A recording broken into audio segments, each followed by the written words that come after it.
am a second-generation Iranian American. I left my 2 kids and husband at home to travel to Iran. Then I had to run after my mom back to the state immediately to take care of her because we were worried she was going to hurt herself. It all started when my dad passed on at 59. I have been staying with my mom for the past 3 weeks. My mom has been on watch, so I've been sharing the same room with my mom. I sleep next to her on the same bed. I only have one job, that's to ensure that she's alright and she doesn't do anything to harm herself. She hardly sleeps. She might close her eyes and pretend she's sleeping, but I see through the pretense. When she sleeps, she snores gently. When she's pretending to sleep, that snore is absent. Instead, she'll turn around and around until morning. Some nights, she sneaks out of the room to the hall and cries. I see her going out, but I don't follow her because there's nothing in the hall she can use to hurt herself. She would be there, sobbing and calling out the name of my father. There are 2 reasons why she cries. They've been married for 30 years and I'm their first child. I have 3 other siblings. According to my mom, their marriage was arranged. Most Iranian are Muslim, but my family are Christian, but old traditions die hard. So back then and even now, arranged marriages were prevalent. It was their families that came together and decided that the 2 of them should get married.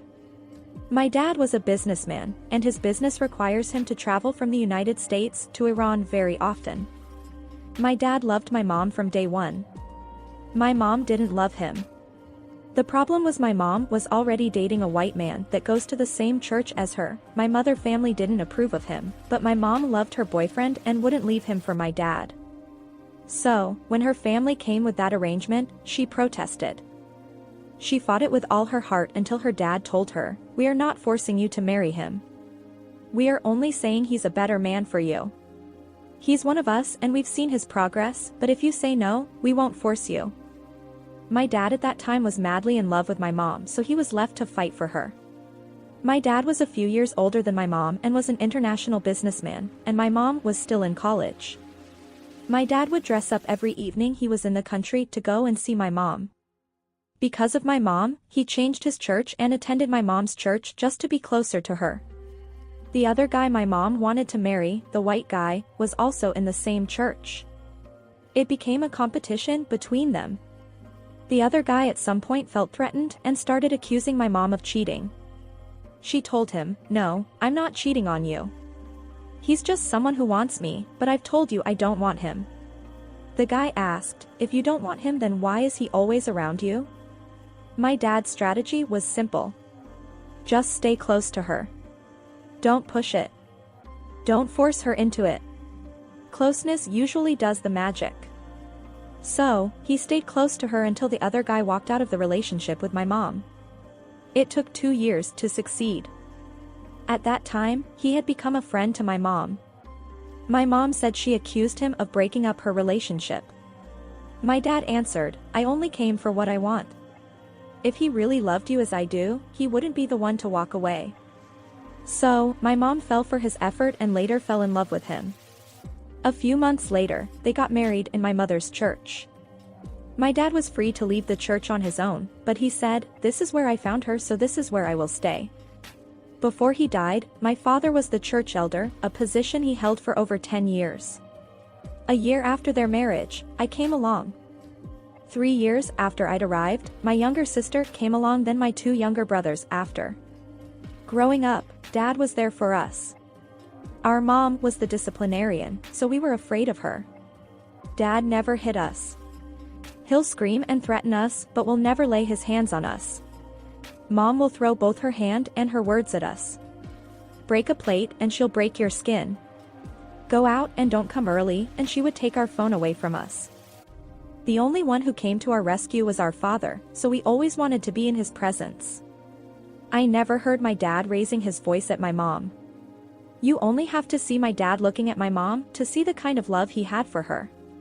When my mom was in a bad mood, that's where my dad would start playing with her. He would tease her with old stories, telling her about how she fell in love with him and how he outlasted her old boyfriend. He would make fun of her expression and how she secretly loved him back then but was playing hard to get. My mom would also deny it, and that would put a smile on her face. he always knew the right word to say to put a smile on her face. He enjoys narrating to us the very first time he met my mom. We were not there when it happened, but if you ask any one of us, we'll be able to give you all the details as if we were there. That's because Dad never stopped talking about it. Mom would get defensive and say, "That's not what happened." She'll go ahead and narrate exactly what happened. This moment was what we cherish as family. There was love in our house, I mean love in abundance. That kind of love was reflected in my parents' lives wherever they went. While Dad was serving as the church elder, Mom was also the leader of the women's fellowship. When it came to marriage issues, my parents' marriage became the role model for all the youth in the church. Even I also implemented a lot of things I learned from my parent in my own marriage. Both my mom and dad were on the counseling committee of the church, a committee responsible for counseling couples who are about to get married. Because of my parents' position in the church, we were treated with respect and a lot of kids looked up to us. At least once a year, all my family would travel to Iran to visit our extended family and learn about our culture. My dad makes this trip at least 9 times a year. My dad started having kidney problems 7 years before he passed away. About 5 years later, he had a kidney transplant. After the surgery, he had a stroke and was paralyzed. He couldn't work or participate in many of the activities he loved, but we as family were there for him. After suffering some stroke for a few years, my dad had a heart attack one evening and was rushed to the hospital one dawn, and Dad never came back again. He was 59 years old. The whole community was thrown into a state of mourning. The church mourned him every Sunday, and for 1 week straight, people rushed to our house to come and mourn with us. It was difficult looking at my mother. We had lost a father. That was all we lost, but my mom lost a husband, a friend, a companion in the journey of life, and a soldier who led with a shield to protect her. She never stopped crying, but she never made an attempt to hurt herself. She could go to bed alone and wake up the next morning and mourn. I didn't have any reason to sleep next to her because what she was going through was a normal reaction. Love fills us with joy, but when it's no longer there, its place is occupied by severe pain, a pain it would take a lifetime to heal. The pain was manageable. Each new day brought a balm that tried to slowly soothe the pain away. As per request, my dad wanted to be buried in his home country, so it cost us a small fortune for us to take him there along with me, my mom and the rest of my siblings. When we arrived in Iran, we went to my father's village where we have visited several times. We met our extended family that travel from home and abroad to attend the funeral. It was my dad's 1 week right when we were surrounded by my kinfolk when a woman walked to the family table and started talking to the head of the family. My mom was seated right next to the head of the family so she could hear what was being discussed. The discussion was getting serious, so the family head told the woman to wait until the rite is over so they could talk about what she brought. The family heads sat with the woman while my mom was in the room trying to catch up on some sleep. The woman's mission was simple. She said, "The man we are mourning today is also the father of my first child. I came here today to tell you about it so he wouldn't be a lost seed." Everyone called her a liar. My mom was called into the meeting and her first question was, "Who sent you here today to desecrate the memory of a good man? Who sent you?" They were all shouting and calling the woman a liar until the child she was talking about walked in. Everyone went quiet. My mom walked slowly toward him and touched his face and beard. He was like the ghost of my father. My mom asked him, "How old are you?" He answered, "I'm 31. My mom retorted, "You're older than my first child? How come? What happened? What went wrong?" My mom burst out crying while walking out of the scene. I was right at the corner watching proceedings. I burst out crying too and started questioning the integrity of the man we had always known as the hero of our story. The rest of the affair was handled by the heads of the family. We were later told the woman had been asked to go and come after the funeral. A week later, another woman resurfaced. She came with a lady. The lady is 27 years old. She also had a striking resemblance to my dad. If she stands next to me, we would be called twins. My mom had had enough, so she packed her bag and left the house. She went and rented a hotel. I followed her trying to bring her back home. She was crying. She was breaking down bit by bit, but there was nothing I could do. She kept saying, "No, this is just a dream. This can't be true.